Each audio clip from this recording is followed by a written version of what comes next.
अस्सलामुअलैकुम दोस्तों, उम्मीद करता हूँ आप सब खैरियत से होंगे। आज हम बात करते हैं प्रेजेंट सिंपल की।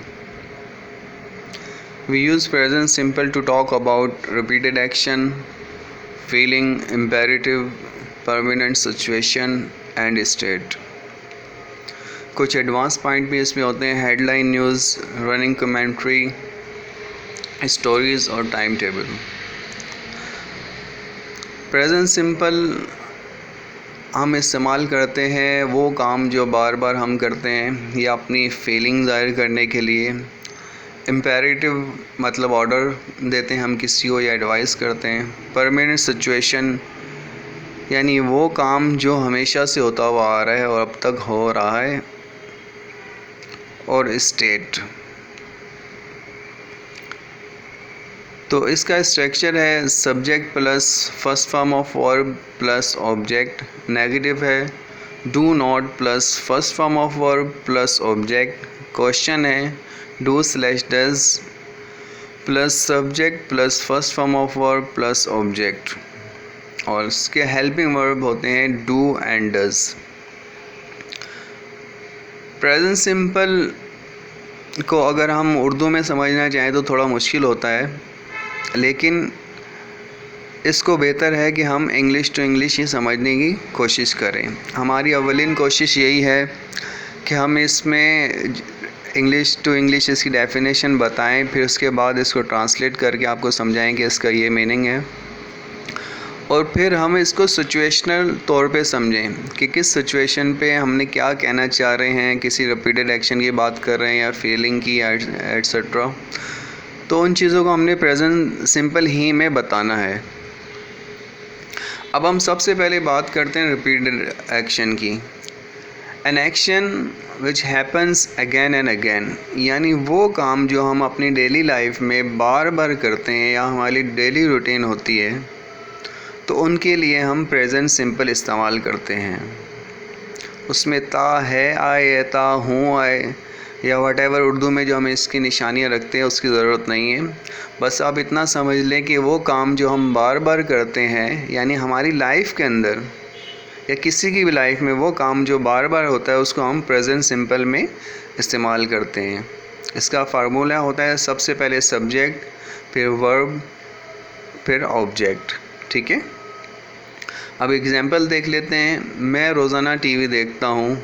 रोज़ाना मतलब एवरीडे, तो आई वॉच टीवी डेली। वो रोज़ मुझसे मिलती है। शी कम्स मिलने आती है।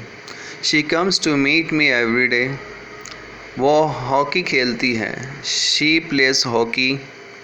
ज़िशान हर रात मुझे फ़ोन करता है। उसका रिपीटेड एक्शन है, यानी रात के टाइम रोज़ाना फ़ोन करता है। तो Zeeshan phones me every night. वो नमाज़ पढ़ता है। ही ऑफर्स नमाज। मैं सुबह सवेरे उठता हूँ। I get up early in the morning. वो क्रिकेट खेलता है। He plays cricket. वो स्कूल जाता है। He goes to school. Faizan मुझे सिखाता है या मुझे पढ़ाता है। फैज़ान टीचेज़ मी। ठीक है, अब ये तमाम जुमले वो हैं या इस किस्म के कोई दूसरे भी अगर जुमले हैं जिनमें हम डेली रूटीन की बात कर रहे हैं, तो उसके लिए हमेशा हम रिपीटेड एक्शन इस्तेमाल करेंगे। और रिपीटेड एक्शन जब भी इस्तेमाल करेंगे, इट्स मीन हम प्रेजेंट सिंपल इस्तेमाल कर रहे हैं।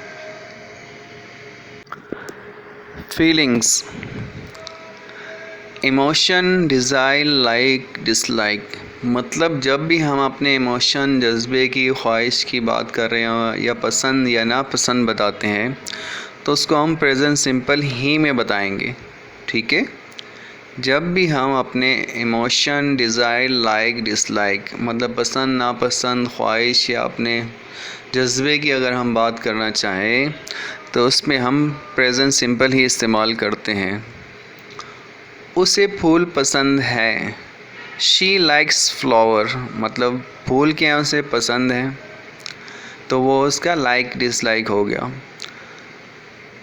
मैं अपने भाई से मोहब्बत करता हूँ। I love my brother. Emotion, वो डॉक्टर बनना चाहता है। He wants to be a doctor. वो ट्रायल क्लासेस लेना चाहती है। She wants to take a trial classes. Wants क्या है? आपका इमोशन या आपकी डिज़ायर है कि आप ये काम करना चाहते हैं, तो इनके लिए हम प्रेजेंट सिंपल ही इस्तेमाल करेंगे। यानी फीलिंग की जब भी बात होगी और उसमें हम इमोशन, डिज़ायर, लाइक, डिसलाइक वगैरह की अगर हम बात करते हैं तो उसके लिए हम प्रेजेंट सिंपल ही इस्तेमाल करेंगे। Imperative, to give order and advice etc। Imperative sentences जब भी हम यूज़ करते हैं उसके लिए हम प्रेजेंट सिंपल इस्तेमाल करेंगे। इम्पेरेटिव सेंटेंसेस में हम सब्जेक्ट इस्तेमाल नहीं करते। We don't use subject because it is already understood.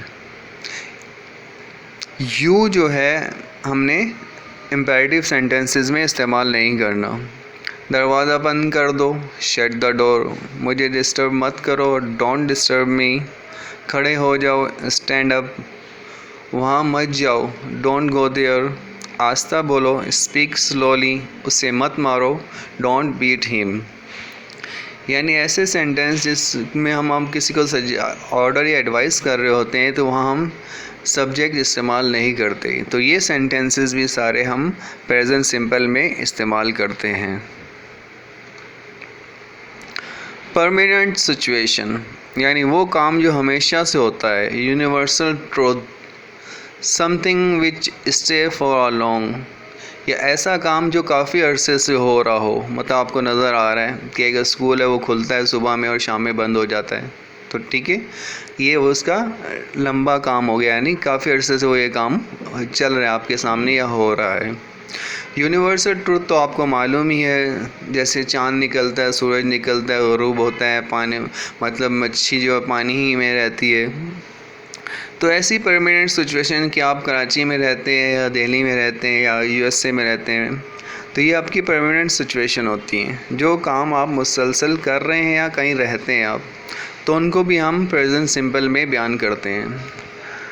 सूरज का मशरिक़ में तुलू होना, सनराइज़ इन द ईस्ट। मछली पानी में रहती है, फ़िश लिव्स इन वाटर। मैं कराची में रहता हूँ, आई लिव इन कराची। तुम कहाँ काम करते हो, वेयर डू यू वर्क। मतलब काम करना भी एक परमानेंट सिचुएशन होता है। मैं आईटी कंपनी में काम करता हूँ, I work at IT company. मतलब ये आपकी परमानेंट सिचुएशन है, यानी कि आपकी जॉब परमानेंट है, काफ़ी अरसे से आप कर रहे हैं। इन फ्यूचर क्या होगा ये नहीं मालूम, लेकिन आप पास से लेके अभी तक वहीं लगे हुए हैं, वो काम कर रहे हैं। तो जो काम आपका परमानेंट होता है, आप रेगुलर कर रहे होते हैं, उसके लिए परमानेंट सिचुएशन होती है आपकी, तो वहाँ पर हम प्रेजेंट सिंपल ही इस्तेमाल करते हैं। फ्रेंड्स, अब बात करते हैं स्टेट वर्ब की। We use have as a state verb. It talks about profession, position, condition and possession. Present simple में हम have और has इस्तेमाल करते हैं और पास्ट सिंपल में had इस्तेमाल करते हैं। For example, I have a pen। मेरे पास एक पेन है या कलम है। तो पेन होना क्या आपकी पोजेशन में, तो वो आपकी मलकियत हो गया, ठीक है। I don't have a pen, मेरे पास पेन नहीं है। Do I have a pen, क्या मेरे पास पेन है। आई हैड अ पेन, मेरे पास पेन था। I did not have a pen, मेरे पास पेन नहीं था। Did I have a pen, क्या मेरे पास पेन था। I have had a pen for 2 years, मेरे पास 2 साल से पेन है। I have not had a pen for 2 years, मेरे पास 2 साल से पेन नहीं है। Have I had a pen for 2 years, क्या मेरे पास 2 साल से पेन है। तो इन तमाम पोजीशन में सेंटेंसेस के अंदर आपने समझा कि जहाँ आपकी मलकियत की बात होगी वहाँ पे हम हैव इस्तेमाल करेंगे। We can add time markers such as always, often, usually, sometimes, rarely, never, every day. मतलब जब हम प्रेजेंट सिंपल की बात कर रहे होते हैं तो ये टाइम मार्कर्स भी हम इस्तेमाल करते हैं। I usually cook at home but my friends always eat a local cafe. मतलब मैं रोज़ाना घर पे ही खाना पकाता हूँ और मेरे दोस्त जो हैं हमेशा होटल पे खाना खाते हैं। हमेशा मतलब always. People in Britain take tea every day. बरतानिया के लोग हर रोज़ चाय पीते हैं। The sun always rises in the east. सूरज हमेशा मशरिक़ से तुलू होता है। She is usually tired after work. वो काम के बाद आम तौर पर थक जाती है। तो ये कुछ चीज़ें आप जो प्रेजेंट सिंपल में इस्तेमाल कर सकते हैं। आप इसे इस्तेमाल कीजिए। अगर कोई प्रॉब्लम हो तो आप मुझे कमेंट कर सकते हैं। फ्रेंड्स, ये तो सबको पता ही है कि ही शी इट के साथ हम वर्ब के एंड में एस लगा देते हैं। अब हम बात करते हैं कि ई एस हमने कब इस्तेमाल करना है। If subject is he, she, it and singular noun and verb ends with o, s, ch, sh and x, we add es in the end of verb। यानी अगर सब्जेक्ट हमारा he, she, it and singular noun है और verb के आखिर में यानी verb के आखिर में ओ, एस, सी, एच, एस, एच, एक्स आता है तो हम ई एस का इजाफ़ा कर देते हैं। My sister watches TV in the evening. Watch, तो वॉच के आखिर में सी एच आया तो हमने ई एस लगा दिया, वॉचेज़। ठीक है। My brother does his homework. अब ओ आया तो ओ के साथ हमने ई एस का इजाफ़ा कर दिया। I like apples but my father likes grapes. She goes to school on time। अब गो के आखिर में ओ आया तो हमने ई एस लगा लिया। She goes to school on time।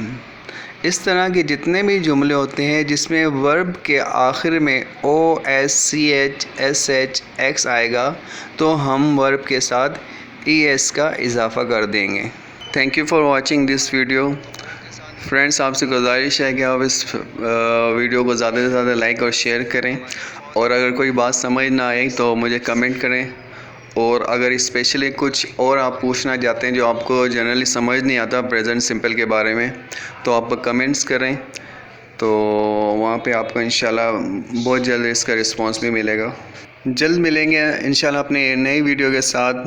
Thank you. जब तक के लिए खुदा हाफिज़। अस्सलाम वालेकुम।